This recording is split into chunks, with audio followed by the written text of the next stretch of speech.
सभी को आज हम इस वीडियो में बताने वाले हैं समास की बहुत ही बेहतरीन ट्रिक। दोस्तों आप सभी को जैसा कि पता होगा कि कोई भी एग्जाम हो, गवर्नमेंट एग्जाम हो, उसमें यदि हिंदी पूछी जाती है तो समास का एक क्वेश्चन जरूर आता है। तो दोस्तों आज हम आपको इस वीडियो में समास की सारी चीजें क्लियर कर देंगे। एक ट्रिक ऐसी बता रहा हूं कि आपको समास कभी भूल नहीं पाओगे।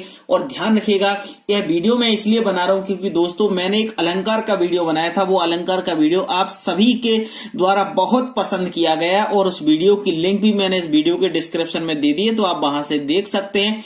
और दोस्तों उसी की डिमांड के ऊपर हमने इस समास का ट्रिक बनाया हुआ है, समास का वीडियो बनाया है। तो दोस्तों आप सभी को मुझे विश्वास है कि पसंद आएगा। और दोस्तों वीडियो पसंद आए तो वीडियो को अधिक से अधिक शेयर करते रहेगा। तो चलिए दोस्तों हम स्टार्ट करते हैं समास की ट्रिक।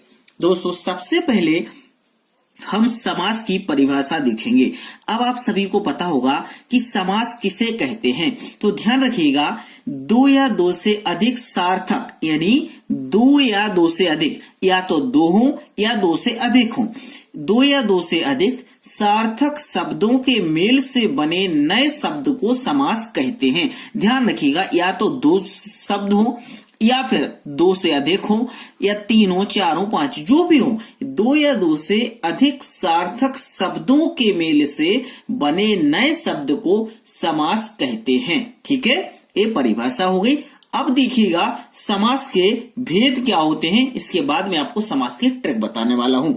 तो समास के भेद की बात करेंगे तो समास के टोटल 6 भेद होते हैं। अब आपको 6 भेद ध्यान से रखिएगा। सबसे पहले जो भेद होता है वो अव्ययीभाव समास होता है, दूसरा आपका तत्पुरुष समास होता है, तीसरा कर्मधारय समास होता है, फोर्थ द्वंद्व समास होता है, फिफ्थ आपका द्विगु समास होता है और 6th नंबर का बहुप्रिय समास होता है। ठीक है, अब दोस्तों ये जो 6 प्रकार के समास होते हैं, इस समास के लिए जो मैं आपको ट्रिक बता रहा था, आपने जो सोच रहे होंगे कि अरविंद सर ने बोला है कि हम ट्रिक बताएंगे, तो वो कौन सी ट्रिक बता रहे हैं, तो देखिएगा ये आ गई आपके सामने ट्रिक। इस ट्रिक को आपको देखना है, ये ट्रिक समझने की कोशिश करना।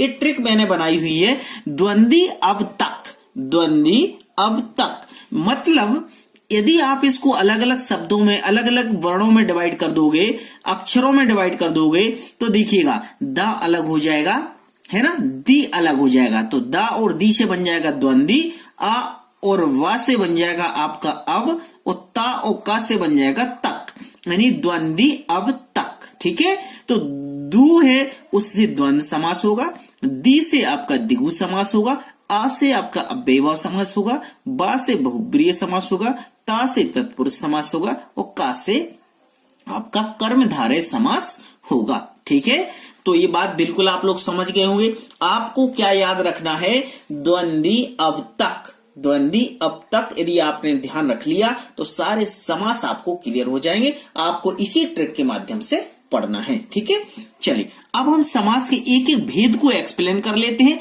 कि कौन सा समास है और कौन से समास को हमें कैसे पढ़ना है वो देखेंगे। चलिए सबसे पहले हम समास का अव्ययीभाव समास देखेंगे।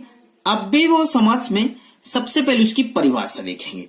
तो ध्यान रखिएगा, अव्ययीभाव समास में आपको एक बात याद रखना है, सबसे सीधी सिंपल बात, कि जिन शब्दों के प्रारंभ में, यानी उसके प्रथम शब्द जब स्टार्ट होता है, उसके प्रथम में या उसके प्रारंभ में उपसर्ग लगा हो। अब आपको उपसर्ग तो पता होता है, उपसर्ग लगा हो उसे अव्ययीभाव समास कहते हैं। यदि कोई भी शब्द होता है उसके प्रारंभ में यदि अव्यय उपसर्ग लगा है तो उसमें अव्ययीभाव समास होगा। आपको आंख बंद करके उसमें क्या लगा देना है, अव्ययीभाव समास। अब आप बोलोगे सर उपसर्ग कौन कौन से होते हैं, तो देखिएगा यथा, अ, वर, अनु, निर, पिर, प्रति, ये आपके क्या हो गए, उपसर्ग हो गए। तो ध्यान रखिएगा, जिन शब्दों के प्रारंभ में यदि ये शब्द लगे हैं तो आपका उधर पे अव्ययीभाव समास होगा। इस बात का आपको ध्यान रखना है। चलिए हम उदाहरण देखेंगे, जैसे कि देखो यथा संभव। अब इधर पे क्या लगा, ये यथा लगा। यथा मतलब ये क्या हो गया, आपका उपसर्ग हो गया। तो इसमें कौन सा समास होगा, अव्ययीभाव समास होगा। यथा धन संभव, विग्रह कर दिया, जैसा संभव हो। क्लियर। अनुरूप मतलब अनुधन रूप, देखिएगा अनुरूप इधर पे क्या आ गया, उपसर्ग आ गया। रूप के योग नेक्स्ट है अजन्म, यानी आ धन जन्म, तो देखिएगा आ क्या हो गया आपका उपसर्ग हो गया जन्म से लेकर। प्रतिदिन, प्रतिदिन में आपका प्रति क्या हो गया उपसर्ग हो गया, और प्रतिधन दिन बराबर प्रत्येक दिन। तो ठीक है, देखो आपको यथा मिला, आ मिला, अनु मिला, निर मिला। आप यदि दूसरा बना देते भरपेट, जैसे आप बना दो भरपेट, तो आपका क्या बन जाएगा, इसमें भर क्या हो जाएगा आपका उपसर्ग हो जाएगा, और इसका भर धन पेट हो जाएगा। ठीक है, तो ये आपके उदाहरण हो गए। तो ध्यान रखिएगा, जिन शब्दों के प्रारंभ में यथा, आ, भर, अनु, निर, फिर प्रति आए, ये उपसर्ग आए, उधर पे आपका अव्ययीभाव समास होता है। ठीक है, चलिए नेक्स्ट देखेंगे अब हम तत्पुरुष समास। तत्पुरुष समास में भी काफी लोगों को कंफ्यूजन होता है, लेकिन हम फिर से देख लेते हैं। तत्पुरुष समास को विग्रह करने पर ध्यान रखिएगा, इस कारक चिन्ह का लोप हो जाता है। आपको जिस समास को विग्रह करो और उसमें कारक चिन्ह का लोप हो जाए, उधर पे आंख बंद करके आप तत्पुरुष समास पर बिल्कुल टिक लगा दो। लेकिन ध्यान रखिएगा, कारक चिन्ह पता होना चाहिए आपको। तो कारक चिन्ह कौन से होंगे, कारक चिन्ह आपके का, की, को, के, लिए, में, पर, से आदि। जैसे कहते हैं कर्ता ने कर्म को करण से, का, की, के लिए, संप्रदान से, अपादान से, मान, जो भी ऐसा, तो का, की, को, के लिए, में, पर, से, ये शब्द आते हैं। इन शब्दों का लोप हो जाता है, उधर पे क्या होता है हमारा तत्पुरुष समास होता है। जैसे यश प्राप्त, यानी विग्रह करेंगे तो यश को प्राप्त। अब इधर पे यश को प्राप्त, देखो को आ गया, मतलब यश प्राप्त, इसमें देखो क्या हुआ, का को लोप हो गया, मतलब को क्या है कारक है, इस कारक का लोप हो गया। तो जहां पर विग्रह करने पर क्या होता है, कारक चिन्ह का लोप हो जाता है, उधर पे हम क्या कहते हैं तत्पुरुष समास कहते हैं। मन चाहा, इसका क्या होगा, मन से चाहा, तो देखिएगा से आ गया, मतलब इधर पे कारक चिन्ह का लोप हो रहा है, मन चाहा। यज्ञशाला, यानी यज्ञ के लिए शाला, तो देखो के लिए आ गया। राजपुत्र, राजा का पुत्र, इधर पे देखो का कारक आ गया।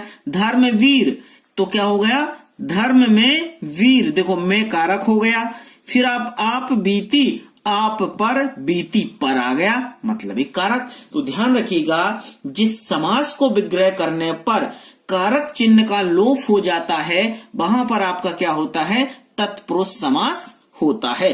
ठीक है, चलिए ध्यान दीजिएगा, आप एक चीज में क्लियर कर दूंगा, आप ऐसा ना सोचे कि हमें समझ में नहीं आ रहा, सारी चीजें आपको क्लियर हो जाएंगी। नेक्स्ट देखेंगे कर्मधारय समास। कर्मधारय समास की में देखिएगा ट्रिक आपको ध्यान रखना है, जिस समास में प्रथम पद दूसरे पद की विशेषता बताता है, नॉर्मल सी बात याद रखिएगा, जिस समास में जो प्रथम पद है, मैंने पहला पद दूसरे पद की विशेषता बताता है, उसे हम कर्मधारय समास कहते हैं। या फिर एक बात और ध्यान रखना, नोट में दूसरे पद की तुलना हो या है जो या के समान विग्रह करते समय आए, जब आप विग्रह करो उसमें ये शब्द आए के समान और है जो, तो आपका समझ लो इधर पे क्या है कर्मधारय समास है। जैसे चरण कमल, कमल के समान, देखो के समान आया, मतलब के समान आ रहा है, मतलब इसमें है कर्मधारय समास। कमल नयन, कमल के समान, मतलब देखो के समान इसमें भी आया, मतलब के समान आ रहा है, मतलब इसमें कर्मधारय समास। चंद्रमुख, चंद्र के समान मुख, देखो के समान इसमें भी आया, मतलब इसमें क्या है आपका कर्मधारय समास। फिर है लाल मणि, लाल है जो मणि, मैंने बोला था जिसमें है जो आए, मतलब देखो है जो आ रहा है, मतलब वो है कर्मधारय समास। महापुरुष, महान है जो पुरुष, मतलब देखो है जो आ गया। अधमरा, आधा है जो मरा, मतलब अधमरा, ये हो गया आपका कर्मधारय समास। आपको कोई भी इतने नियम कायदे पढ़ने की जरूरत नहीं है। आप देखो मैं सीधा सिंपल बता रहा हूं, कोई चीज ऐसा नहीं है कि मैं आपको कुछ डीपली बता दूं, कुछ कठिन बता दूं। आप बोलोगे यार क्या समास की ट्रिक बता रहे थे। समास में चाहता हूं ऐसे इजी तरीके से समझा दूं कि आपको सारे समास एक बार में समझ में आ जाए। ठीक है, ये कर्मधारय समास समझ गए। अब द्वंद्व समास समझ लो।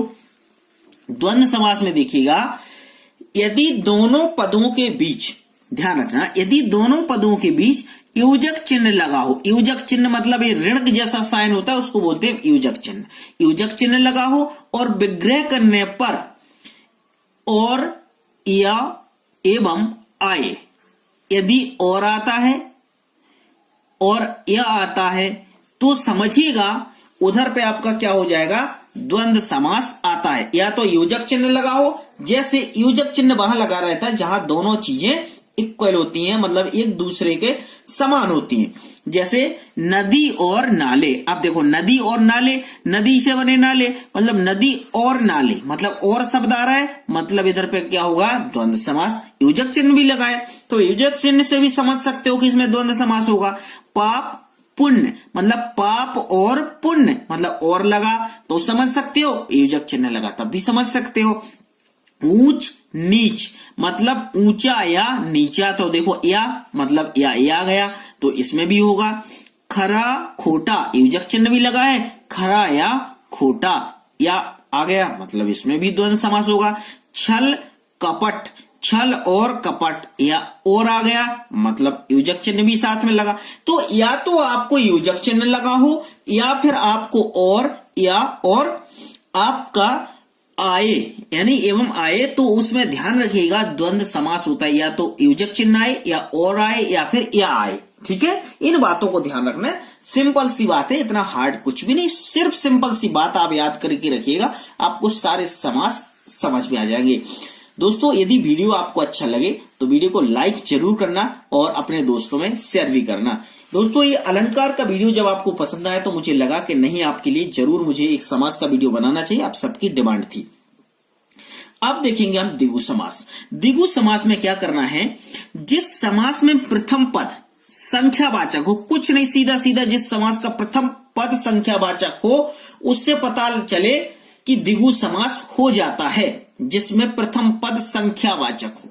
जैसे उदाहरण देख लेते हैं, दोपहर, मतलब इधर पे क्या आ रहा है, दो पैरों का समूह, दो क्या है, संख्यावाचक, मतलब द्विगु समास है। तिरंगा यानी तीन रंगों का समूह, तीन आ रहा है, मतलब तीन रंगों का समूह, मतलब द्विगु समास। फिर नवरात्र यानी नौ रात्रियों का समूह, मतलब इधर पे नौ क्या है, संख्यावाचक। चौराहा, चार राहों का समूह, यानी चार क्या है, संख्यावाचक।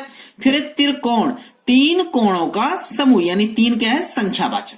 तो ध्यान रखिएगा, जिस समास में प्रथम पद संख्यावाचक हो या समूह का पता चले, मतलब मैंने कहा या तो समूह मतलब एक किसी का इकट्ठे का पता चले, जोड़े का पता चले, या तो वहां पर आपका द्विगु समास होता है या फिर आपका प्रथम पद संख्यावाचक हो। तो देखो यहाँ पे तीन रंगों का मतलब तीन रंग मतलब समूह पता चल रहा है, नवरात्र मतलब रात्रों का समूह, चार राहों मतलब यहाँ पर भी समूह की बात हो रही, मतलब समूह वहां होता है जहां एक से अधिक चीजें होती है, वहां पर समूह हो जाता है। तो दोनों चीजें याद रखना, आपको या तो समूह या फिर आपका प्रथम पद संख्यावाचक, वहां पे आपका द्विगु समास होगा। ठीक है, चलिए अब देखेंगे हम बहुप्रिय समास। बहुप्रिय समास ही बड़ा आईएमपी है, इसको भी अच्छे से समझ लेना है ना। बहुप्रिय समास में क्या करना है, जिस समास में कोई भी पद प्रधान नहीं होता, इसमें क्या होता है, बहुप्रिय समास में कोई भी पद प्रधान नहीं होता है, अर्थात ध्यान रखिएगा कि दोनों पद मिलकर किसी तीसरे पद की ओर संकेत करते हैं, वहां पर क्या होता है, बहुप्रिय समास होता है। इसमें ना तो प्रथम पद प्रधान होता है ना द्वितीय पद प्रधान होता है, ये दोनों पद किसी तीसरे पद की ओर ही संकेत करते हैं। ठीक है, इसमें एक नोट ध्यान रखिएगा, अधिकतर ध्यान रखना, इसमें देवी देवताओं के जो भगवान के नाम से रिलेटेड होता है उसमें अधिकतर बहुप्रिय समास होता है, मतलब इसमें भगवान के नाम ज्यादा आते हैं। ठीक है, जहां भगवान के नाम ज्यादा है मतलब बात समझिए, वहां पर क्या है, आपका बहुप्रिय समास है। ठीक है, चलिए उदाहरण देखते हैं। उदाहरण देखिएगा आप, जैसे लिखा है घनश्याम, मतलब घनश्याम मतलब भगवान की बात हो रही, घन के समान श्याम है जो, अर्थात कृष्ण, मतलब भगवान श्री कृष्ण को घनश्याम कहा जाता है। ठीक है, तो देखो जहां कृष्ण की बात आ गई वहां पर आपका बहुप्रिय समास। लंबोदर, लंबा है उदर जिसका गणेश, मतलब गणेश भगवान की बात हो रही, मतलब बहुप्रिय समास। गंगाधर, गंगा को धारण करने वाला अर्थात शिव, भगवान शिव गंगा को धारण किए हैं इसलिए इनका नाम है गंगाधर, तो मतलब इसमें भी होगा बहुप्रिय समास। दशानन, 10 हैं आनन जिसके, मतलब 10 शीश हैं जिसके अर्थात रावण, ठीक है। मृत्युंजय, मृत्यु को जीतने वाला यानी शंकर भगवान शिव की बात हो रही, तो ध्यान रखिएगा जहां पर भगवान की बात हो उधर पे अधिकतर आपका बहुप्रिय समास होता है, ठीक है दोस्तों। ये वीडियो हमने समास का पढ़ लिया है, अब मैं आपसे कुछ भी नहीं कहूंगा, है ना, ये नहीं बोलूंगा कि आप चैनल को सब्सक्राइब कर लो, ये चैनल आपका है, आपको सब्सक्राइब करना है और आपका दिल करे तो वीडियो को शेयर भी करना, क्योंकि समास का जो ट्रिक था वो हमने बता दिया, इस समाज के बहुत ही इजी लैंग्वेज में हमने बताने की कोशिश की। यदि यह वीडियो आपको अच्छा लगे तो वीडियो को लाइक करें, शेयर करें और चैनल पर न्यू हैं तो चैनल को सब्सक्राइब जरूर करें। और दोस्तों अलंकार जो आपको पसंद आया, आप सभी ने अलंकार के वीडियो को इतना प्यार दिया, इसलिए आप सभी का बहुत बहुत धन्यवाद। और उस अलंकार के वीडियो की ट्रिक, उसकी जो लिंक है मैं इस वीडियो को डिस्क्रिप्शन में दे दूंगा, तो आप वहां से अलंकार की ट्रिक भी देख सकते हैं। थैंक यू, शुभ रात्रि, गुड नाइट।